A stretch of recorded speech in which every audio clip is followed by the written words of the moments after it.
But the Lord said to Ananias, "Go, for Saul is an instrument whom I have chosen to bring my name before Gentiles and kings and before the people of Israel." In the name of the Holy Trinity, one God. Amen. Amen.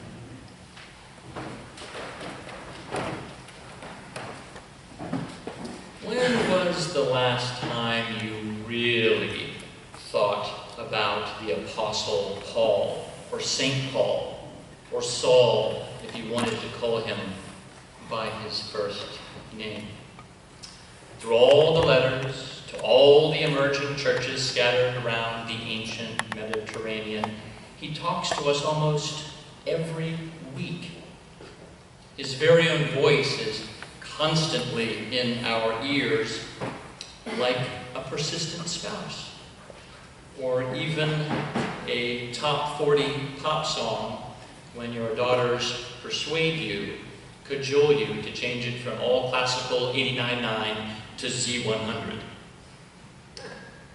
The letters he wrote to the brand new Christians in Rome, Galatia, Philippi, and Thessalonica, and Corinth, all these places and more, he writes to us.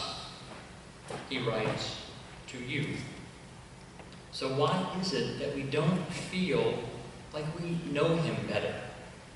Why does he seem so eminently credible, yet sometimes unfamiliar in terms of his personality and what he was like?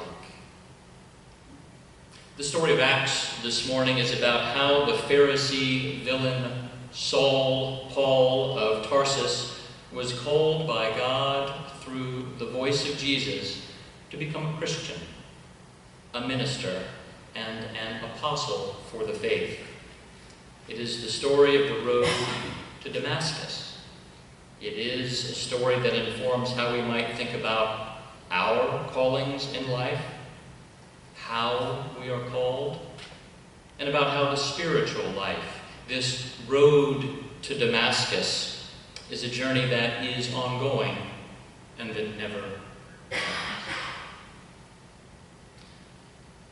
For anyone who has felt called to anything, profession or parenthood or the arts, who does not wish that their call was as clear and epic and vivid as was Paul's? Here it is that Saul, a Pharisee, the most strict and often self-righteous of the Jews, was near the end of his 135-mile journey from Jerusalem to Damascus. I Googled it, which is just slightly longer than the walk from Portland to Eugene. As a self-proclaimed guardian of the faith, Saul's mission in life, his raison d'etre, was to find Christians, or as he said, people who belonged to the way, to execute the equivalent of a citizen's arrest and bring them to the Hebrew authorities for punishment in Jerusalem. Lo and behold, on that dark desert highway, lights flash. Saul falls to the ground and he hears the voice of Jesus. "Saul, Saul, why do you persecute me?" He is struck blind, later met by Ananias in Damascus, who himself heard from Jesus directly in a vision. Saul is healed in dramatic fashion, baptized, fed, and then goes into the synagogues, not just street corners, goes into the synagogues and proclaims Jesus to be the Son of God. Nothing like a convert. I've always been jealous of this experience because it was so vivid. Who wouldn't want to have such a plain-as-day experience of God? Back about 25 years ago, when I was a college junior, I kind of had this hint of a notion that maybe I might be called to the priesthood. But even if this was not legit, I definitely wanted to go to divinity school for graduate school. And why? Well, 4 years before that, during high school, I had been up at Yale for summer school college classes and an introduction to beer. One day, totally by accident, I found myself on the campus of Yale Divinity School because we had gone looking for tennis courts. And this is where we found them, on the campus of Yale Divinity School. And then over time we find out that the 3-year Master of Divinity degree was all about history and music and literature, culture and philosophy and scripture and theology too. Who wouldn't want to study that stuff? But the somewhat mystical part of the story is that I had this sense of place around these tennis courts. And I had the sense that I would be back. So I decided to take the bold step of following my nose. The first step in the ordination discernment process featured lunch with our parish rector, the Reverend James F. Mitchell, who was a safety engineer at a power plant before he pursued ordination. So I'm from San Antonio. I went to this place called Taco Cabana, which is like Mexican fast food, but I promise you 1,000,000 times better than Baja Fresh or Chipotle Grill. And just before Father Jim took his bite of a fajita con guacamole, he said, "So Colin, tell me about your call." And in a split second, I launched into this breathless apology and something to the effect of, "Well, don't worry, Father, it was not this kind of Saul on the road to Damascus experience. It wasn't supernatural, it wasn't special, it wasn't loud. I haven't heard the voice of God anywhere, don't worry. I'm not being told to do anything by the spirits. I'm not crazy." And I've always regretted that vehement Peter-type denial of sorts, because although my calling was never crystal clear, it was always very, very special, and it was real. In a typically Episcopalian equivocation, I like to say that although I'm not completely certain I was called to the ministry, I've never had a doubt. I'm not sure, but I have no doubt. The point of the autobiography, and thank you for indulging me, is to suggest that God calls Saul. He calls me. He calls you in myriad ways. And each way has its own relative volume and clarity. Sometimes you get knocked down for a divine talking to. Other times you have to get really, really quiet and just listen. What is God calling me to do? When we first meet Paul in the book of Acts of the Apostles, or Acts, he is still going by his Hebrew first name, Saul. And he's definitely portrayed as a one-dimensional villain, kind of like Kylo Ren in the most recent Star Wars movie, who is hell-bent on destroying every remnant of the Jedi Knights. Scripture reads, Saul, still breathing threats and murder against the disciples of the Lord, is himself hell-bent, or perhaps we should say Gehenna-bent, on finding and punishing his fellow Jews who believe that Jesus of Nazareth is in fact the Christ, the long-awaited Messiah that they were waiting for. These Christians, or Christians, were causing unrest in the synagogues, and worse, attracting the attention of the Roman authorities, who want nothing more than order and stability. There are several things about Paul's biography that are worth exploring, and that provide a little color into the actual person behind the letters. First, he was both a Jew and a Roman citizen, hence his Hebrew first name and Latin second name. Second, he was a Pharisee, And third, he was from Tarsus in modern-day Turkey. As a citizen of Rome, Paul was, by definition, cosmopolitan, literally a citizen of the world. He could travel anywhere throughout the empire without being questioned, and he could never receive the death penalty for anything he said or did, except for treason. Scripture suggests that Paul was quite proud of this badge of honor, and it speaks to the value he places on qualifications and accreditations. Practically, he knew he could get away with suggesting or saying provocative things that other Jews and non-citizens could never say without consequences. Second, Paul was a Pharisee. And this was the group that represented a sect of ancient Judaism that prided itself on knowing and strictly observing all of God's rules in the Torah. They did things literally by the book and had a reputation as coming across as holier than thou.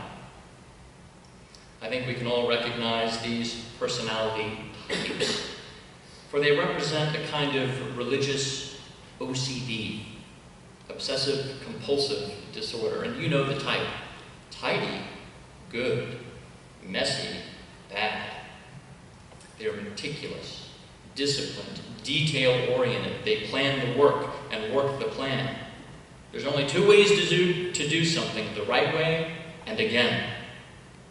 Inflexibility is a virtue for a Pharisee, not a vice. As a Supreme Court justice, they would be strict constructionists. And if Lindsay were here, she might say something like, "Sounds a lot like Colin Williams, boo!" She'll be teaching Sunday school at the next service, so I don't have to worry about that catcalling. You can imagine how Jesus would have come across to a Pharisee like Saul, who was in effect a professional Jew.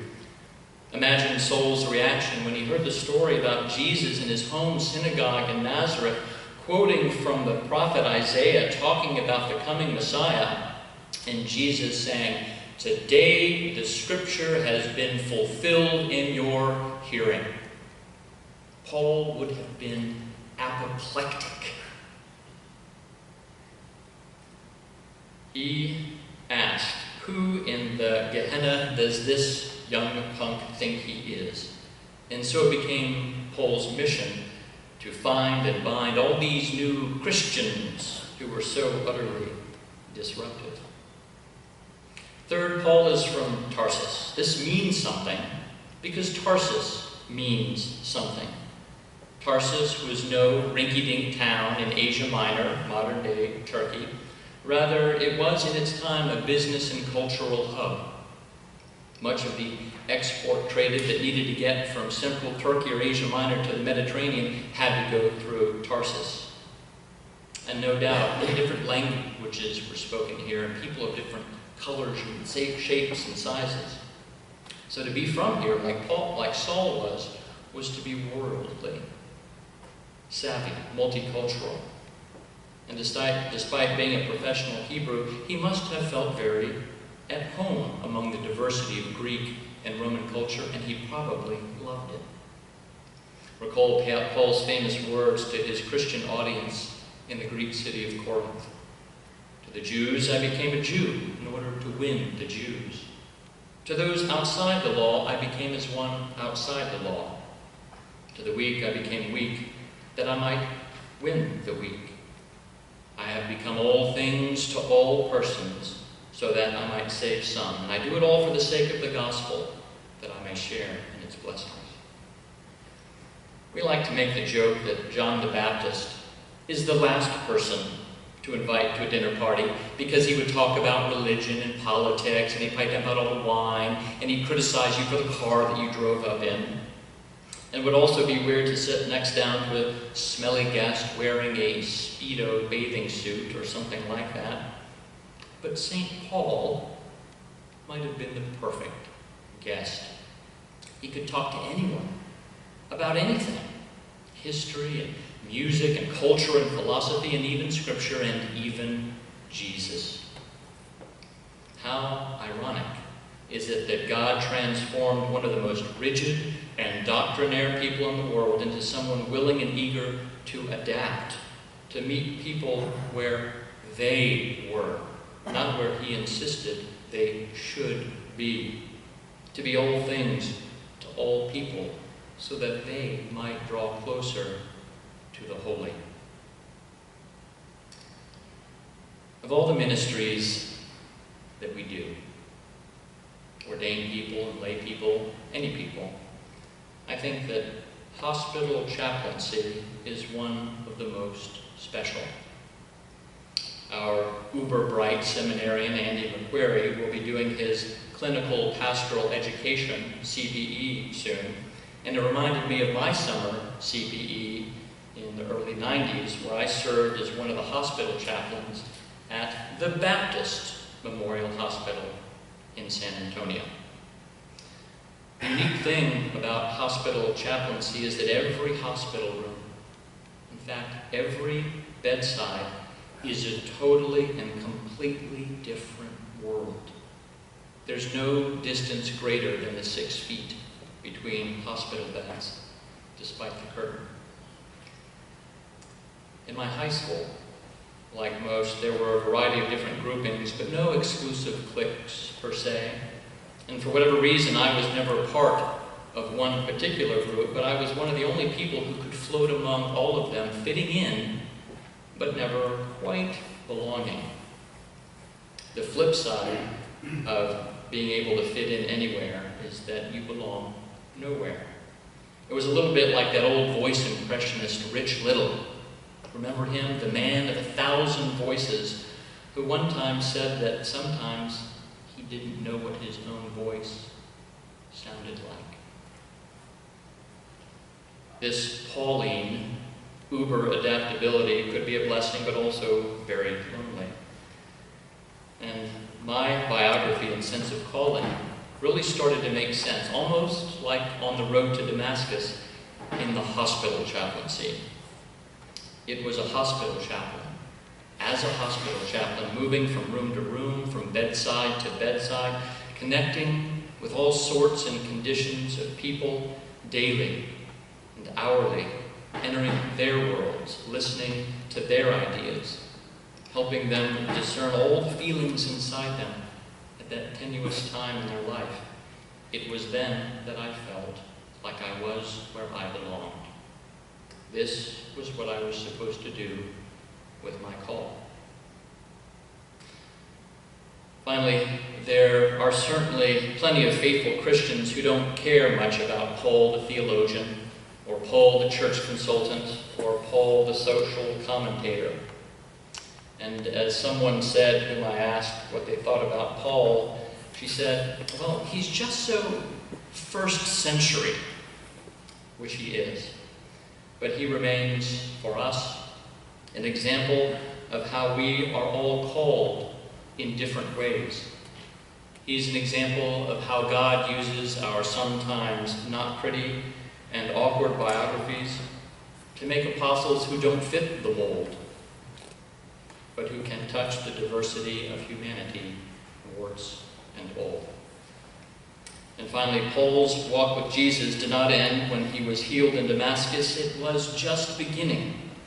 And so it is with us, that God's call to you is still unfolding. May you have unplugged ears to hear. May you have unblinded eyes to see. And may you have hearts wide open. Tennis, anyone? Amen.